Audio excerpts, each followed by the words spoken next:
पंचमः पाठ है, पांचवा पाठ, पंडिता रमाबाई। तो इस पाठ में जो है पंडिता रमाबाई के बारे में ही जिक्र है कि उन्होंने कहाँ कब उनका जन्म हुआ, कहाँ शिक्षा हुई, क्या किया उन्होंने। तो पढ़ते हैं इस पाठ को। स्त्री शिक्षा क्षेत्रे अग्रगण्या पंडिता रमाबाई 1858 तमे ख्रीष्टाब्दे जन्म अलभत। तस्याः पिता अनन्तशास्त्री डोंगरे, माता च लक्ष्मीबाई आस्ताम्। तस्मिन् काले स्त्रीशिक्षायाः स्थितिः चिन्तनीया आसीत्।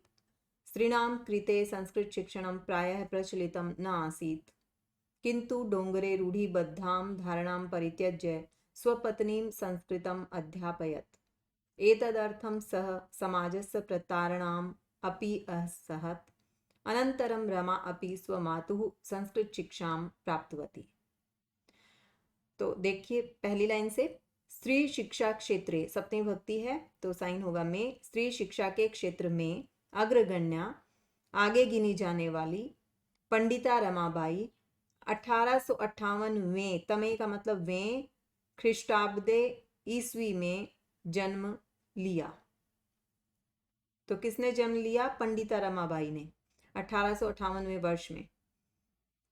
तस्याः पिता अनंत शास्त्री डोंगरे, माता च लक्ष्मीबाई आस्ताम। उसके, षष्ठी भक्ति है, स्त्रीलिंग शब्द। उसके पिता अनंत शास्त्री डोंगरे और माता लक्ष्मीबाई थे। तस्मिन् काले स्त्री शिक्षायाः स्थितिः चिंतनीया आसीत्। उस समय स्त्री शिक्षा की स्थिति बहुत चिंतनीय थी, मतलब सोचनीय थी। स्त्रीणां कृते संस्कृत शिक्षणं प्रायः प्रचलितं नासीत्।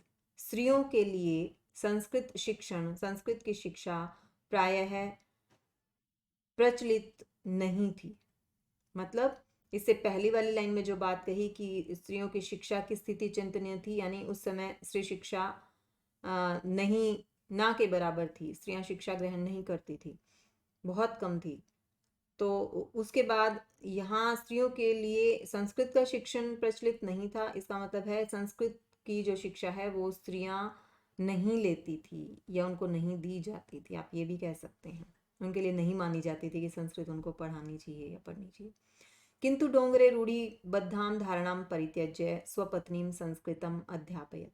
लेकिन डोंगरे, जो कि अनंत शास्त्री डोंगरे, जो कि पंडिता रमाबाई के पिता थे, इन्होंने रूढ़िबद्ध धारणा को छोड़कर, रूढ़िवादी धारणा को छोड़कर, रूढ़िवादी धारणा कैसे कि स्त्रियों के लिए संस्कृत की पढ़ाई नहीं होती, उन्हें संस्कृत नहीं पढ़नी चाहिए।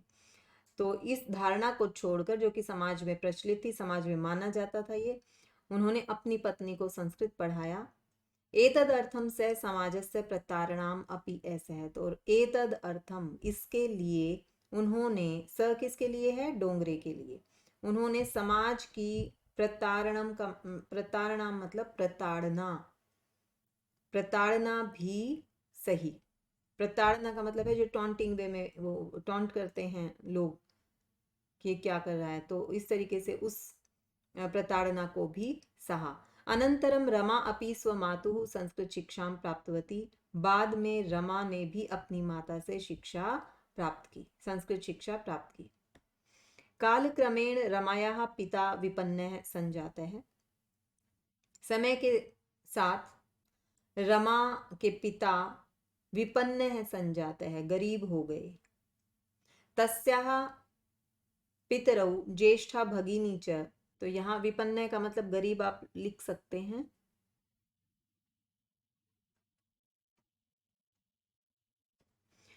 तस्याः पितरौ, उसके माता पिता, ज्येष्ठा भगिनी च, और बड़ी बहन। ज्येष्ठा मतलब बड़ी।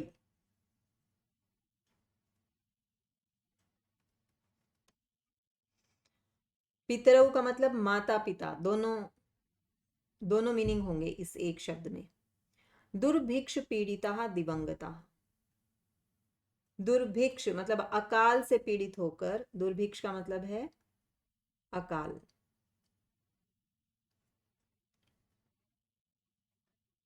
अकाल से पीड़ित होकर दिवंगता, दिवंगत हो गए मतलब मर गए।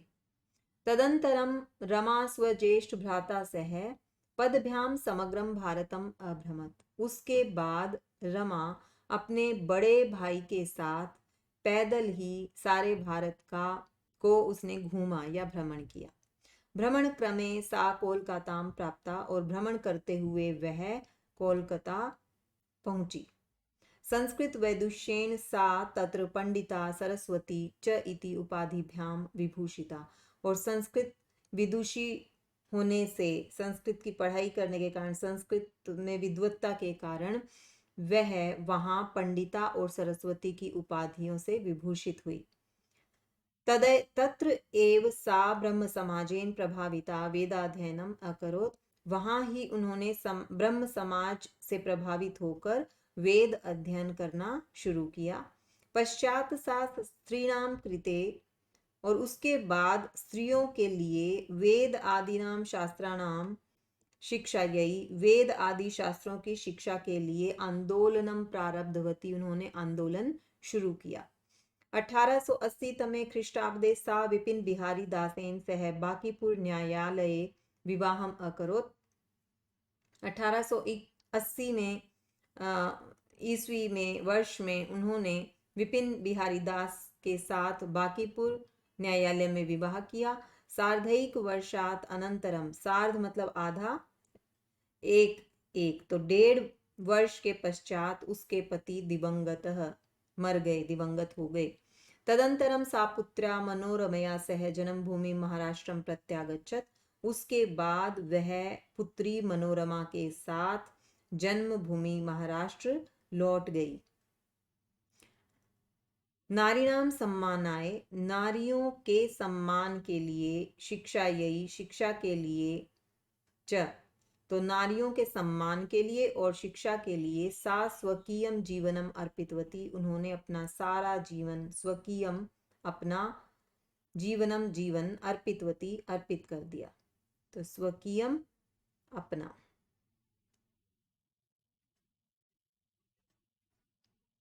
हंटर शिक्षा आयोगस्य समक्षम, हंटर शिक्षा आयोग के समक्ष, उसके सामने नारी शिक्षा विषय पर सा स्वमतम प्रस्तुतवती, उन्होंने अपना मत प्रस्तुत किया। सा उच्च शिक्षार्थम इंग्लैंड देशम गतवती, वह उच्च शिक्षा के लिए इंग्लैंड देश गई। तत्र ईसाई धर्मस्य स्त्री विषयकै उत्तम विचारै प्रभाविता जाता, वहां ईसाई धर्म की स्त्री विषय में उत्तम विचारों से वह प्रभावित हुई। इंग्लैंड देशात रमाबाई अमेरिका देशम अगच्छत, इंग्लैंड देश से रमाबाई अमेरिका देश गई। तत्र सा भारतस्य विधवा स्त्रीणाम सहायतार्थम अर्थ संचयम अकरोत्, वहां उन्होंने भारत की विधवा स्त्रियों के सहायता के लिए अर्थ संचयम, अर्थ होता है धन, संचय इकट्ठा करना, धन इकट्ठा किया। तो अर्थ संचयम का मतलब क्या है? धन संग्रह करना, धन इकट्ठा करना। इकट्ठा लिख लीजिए। अकरोत् किया। भारतम प्रत्यागत्य, भारत वापस आकर, मुंबई नगरे, मुंबई नगर में, सप्तमी भक्ति है तो में साइन, वह शारदा सदनम स्थापित, उन्होंने शारदा सदन को स्थापित किया। अस्मिन् आश्रमे, इस आश्रम में, निस्सहायाः स्त्रियः, बेसहारा स्त्रियां निवसंती स्म, रहती थी। तो ये निवसंती आप देख रहे हैं लट लकार में है और स्म लगते ही ये पास्ट टेंस बन गया है। तत्र स्त्रियः मुद्रण टंकण काष्ठ कला आदि नाम च प्रशिक्षणम अपि लभन्ते स्म, वहां स्त्रियां मुद्रण, मुद्रण मतलब छपाई, टंकण टाइपिंग, और काष्ठ कला लकड़ी पर की जाने वाली कला, इनमें प्रशिक्षण प्राप्त करती थी। परम इदम सदनम पुणे नगरे स्थानांतरितम जातम, लेकिन यह सदन पुणे नगर में स्थानांतरित हो गया। ततः पुणे नगरस्य समीपे केडगांव स्थाने मुक्ति मिशन नाम संस्थानम तया स्थापितम, उसके बाद पुणे नगर के समीप ही केडगांव स्थान पर मुक्ति मिशन नाम का संस्थान उनके द्वारा स्थापित किया गया। अत्र अधुना अपि निराश्रिताः स्त्रियः ससम्मानं जीवनं यापयन्ति, यहाँ अब भी निराश्रित स्त्रियां, जिनका कोई आश्रय नहीं है, कोई ठिकाना नहीं है, वो ससम्मान सम्मान के साथ जीवन बिताती हैं। 1922 तमे ख्रीष्टाब्दे रमाबाई महोदयायाः निधनम अभवत्। 1922वें वर्ष में रमाबाई महोदया का निधन हो गया। सा देश विदेशानाम अनेकासु भाषासु निपुणा आसीत्। वह देश विदेश की अनेक भाषाओं में निपुण थी। समाज सेवायाः अतिरिक्तम, समाज सेवा के अतिरिक्त लेखन क्षेत्रे अपि तस्याः महत्वपूर्णम अवदानम अस्ति। उनका महत्वपूर्ण योगदान है। स्त्री धर्म नीति हाई कास्ट हिंदू विमेन इति तस्याः प्रसिद्धम रचना द्वयम वर्तते।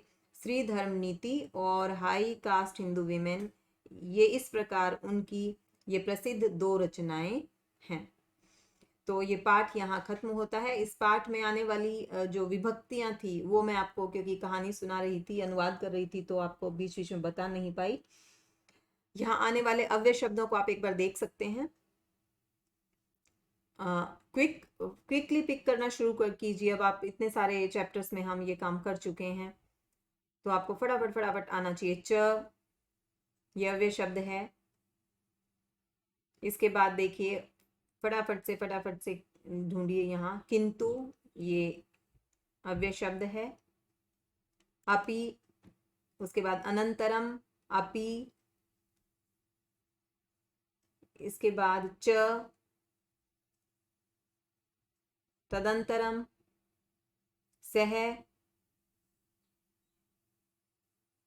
तत्र, च इति दोनों ही, तत्र एव ये दोनों भी, पश्चात, इसके बाद सह, अनंतरम, तदंतरम, सह, तो रिपीटेड भी है यहाँ पर च,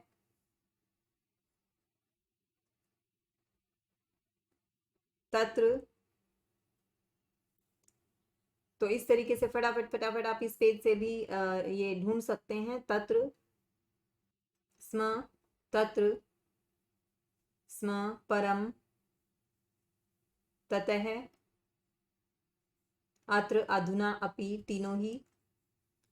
इसके बाद यहाँ और अव्यय शब्द अपि, इति, तो ये यहाँ पर अव्यय शब्द थे। अब कुछ विभक्तियां आपको पता होनी चाहिए, आपको पहचान होनी चाहिए। जैसे मैं यहीं आपसे पूछती हूँ, देश विदेशानाम अनेकासु भाषासु, यहाँ विभक्ति कौन सी है? विदेशानाम। जब भी नाम अंत में आएगा तो वहां षष्ठी बहुवचन है, ये आप ध्यान रखेंगे। भाषा सु आएगा तो वहां ध्यान रखेंगे कि ये सप्तमी है, तो इसका एडजेक्टिव है अनेकासु, इसलिए इसमें भी सप्तमी विभक्ति लगी हुई है। तो ये चीजें आपको ध्यान रहनी चाहिए। लेखन क्षेत्रे, अगर मैं यहाँ पूछूं कौन सी विभक्ति है, तो सप्तमी विभक्ति है, एक ही मात्रा आ जाती है उसमें। तस्याः, तस्य है, ये षष्ठी विभक्ति है, ये स्त्रीलिंग में षष्ठी विभक्ति है, वो पुल्लिंग में तस्य है। इसके बाद में और कुछ शब्दों, न्यायालय, इसमें सप्तमी विभक्ति है तो न्यायालय में मीनिंग हो जाएगा। ऐसे ही कुछ और शब्द, मनोरमया सह, सह के साथ पहली बात आपको पता होनी चाहिए तृतीय विभक्ति होती है, तो मनोरमया में तृतीया है। अगर रूल पता है तो आप वैसे ही बता देंगे, नहीं तो आपको पता होना चाहिए। इसके बाद शिक्षा यही, यहाँ चतुर्थी विभक्ति है तो इसका मीनिंग होगा शिक्षा के लिए।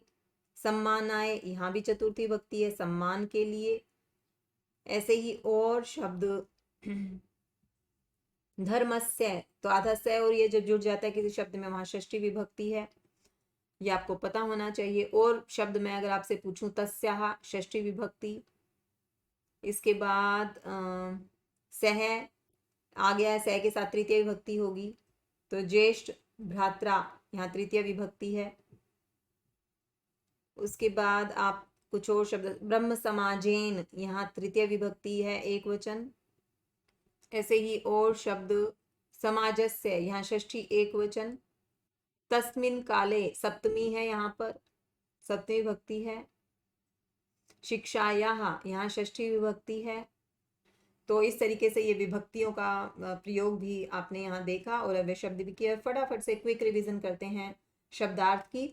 तो शब्दार्थ देखिए, परित्यज्य छोड़कर, अध्यापयत पढ़ाया, प्रतारणाम ताड़ना, असहत सहन किया।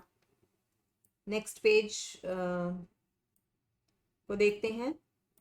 स्वमातुः अपनी माता से, विपन्न निर्धन, दुर्भिक्ष पीड़िता अकाल पीड़ित, दिवंगता मृत्यु को प्राप्त हो गए, उपाधिभ्याम उपाधियों से, प्रारब्धवती शुरू किया, सार्धैक वर्षात 1.5 वर्ष, प्रत्यागच्छत लौट आई, अर्थ संचयम धन संचय, प्रत्यागत्य लौटकर, मुद्रणम छपाई, टंकणम टंकण टाइपिंग, निराश्रिता बेसहारा, यापयंती बिताती हैं, अवदानम योगदान। तो इस तरीके से ये शब्दार्थ जो हैं यहाँ ये चैप्टर कंप्लीट किया हमने।